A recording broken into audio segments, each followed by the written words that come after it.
Good morning students. In the video la nama arithmetic progression, geometric progression ke இடையில இருக்கிற difference என்ன அப்படிங்கறத தான் பார்க்க போறோம். பாருங்க, arithmetic progression னா AP, geometric progression னா GP. ரெண்டுக்கும் ஒரு comparison table போட்டிருக்கேன். First வந்து general form. நான் எழுதும்போது லாஸ்டா எழுதிட்டேன். First general form என்னன்னு பார்த்தறலாம். Arithmetic progression ஓட general form a plus d, a plus 2d, etc. a plus n minus 1 d. அதுவே geometric progression ஓட general form a, ar square, etc. ar power n minus 1. இப்போ ரெண்டுக்கும் இடையில என்ன difference அப்படின்னா arithmetic progressionங்கிறது addition base பண்ணி வரும். geometric progressionங்கிறது multiplication பேஸ் பண்ணி வரும். இப்போ addition பேஸ் பண்ணி வரும் அப்படிங்கும்போது ரெண்டுக்கும் இடையில இருக்கிற difference நம்ம எப்படி find out பண்ணணும்னா subtraction மூலமா. Similarly, இது multiplication பேஸ் பண்ணி வர்றதுனால இதோட difference அதாவது common ratio எப்படி find out பண்ணணும்னா division மூலமா. சரியா? பாருங்க, இது வந்து general form.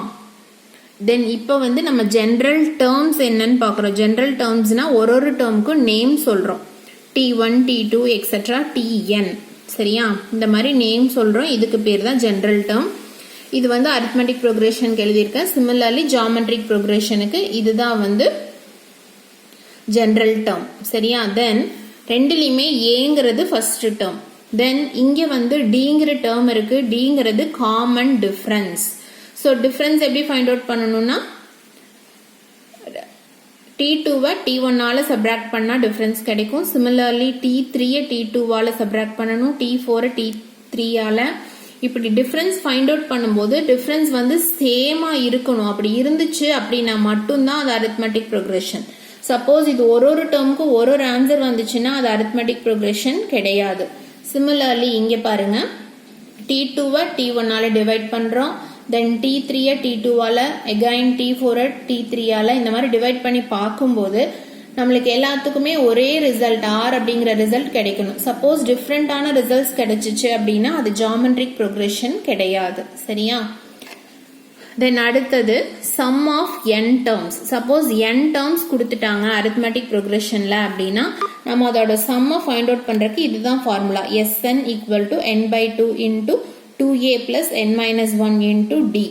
இப்போ இது வந்து ஜென்ரலா சப்போஸ் எல்லா டேர்முமே கொடுக்காம ஃபர்ஸ்ட் டேர்மும் லாஸ்ட் டேர்மும் மட்டும் கொடுத்துட்டாங்கன்னா இதுதான் formula. Sn equal to n by 2 into a plus l where l is the last term. So எல்ங்கிற லாஸ்ட் டேர்ம் ப்ராப்ளம்ல ஸ்பெசிஃபை பண்ணி கொடுத்துட்டாங்கன்னா இந்த ஃபார்முலா. சப்போஸ் எல்லா டேர்முமே கொடுத்துருந்தாங்க அப்படின்னா இந்த ஃபார்முலா. தென் ஜிபிக்கு இதுதான் formula. Sn equal to a into r power n minus 1 by r minus 1. சரியா? ஸோ இந்த டேபிள் நல்லா பார்த்துட்டோம் அப்படின்னா arithmetic progressionக்கு தனியா, geometric progressionக்கு தனியா நம்ம ஒன்றும் படிக்க வேண்டியதில்லை. ரெண்டுக்கும் இடையில இருக்கிற டிஃப்ரென்ஸை இந்த டேபிள் மூலமா நம்ம ஈஸியா மெமரைஸ் பண்ணிக்கலாம். சரியா? இப்போ இந்த நோட்ஸ் எல்லாமே நான் வந்து உங்களோட டிஸ்கிரிப்ஷன் பாக்ஸ்ல கொடுத்துருக்கேன், பாருங்க. இதெல்லாம் நீங்க டவுன்லோட் பண்ணி பிரிண்ட் அவுட் எடுத்து வச்சுக்கோங்க. அப்பதான் உங்களுக்கு படிக்கிறதுக்கு ஈஸியா இருக்கும். ஓகேவா? இந்த வீடியோ உங்களுக்கு பிடிச்சிருந்துச்சுன்னா லைக் பண்ணுங்க, நம்ம சேனலுக்கு சப்ஸ்கிரைப் பண்ணுங்க. தேங்க்யூ.